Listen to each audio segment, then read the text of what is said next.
गरुड़ पुराण के 15वें अध्याय में मुक्ति पाने के उपायों के बारे में चर्चा की गई है। कथा सार: गरुड़ जी ने भगवान श्री विष्णु से संसार में जीवों के दुखों का कारण पूछा और मुक्ति के उपाय जानने की इच्छा प्रकट की। भगवान विष्णु ने उत्तर दिया कि मनुष्य शरीर प्राप्त करने के बाद जो आत्मा की मुक्ति का विचार नहीं करता, उसका पाप ब्राह्मण वध से भी बड़ा है।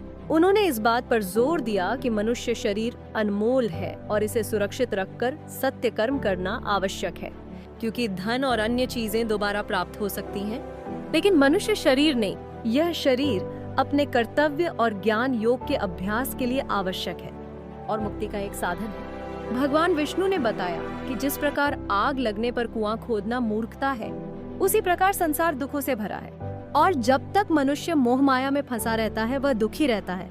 उन्होंने अपनी भक्ति को मुक्ति का सबसे उत्तम मार्ग बताया। हालांकि तपस्या और योग साधना भी मोक्ष के मार्ग हैं।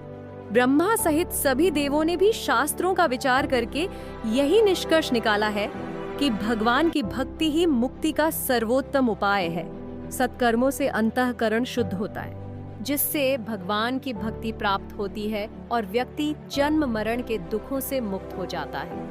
यह अध्याय मनुष्य जीवन के महत्व और आत्मज्ञान तथा मोक्ष प्राप्ति के लिए इसके उपयोग की प्रेरणा देता है।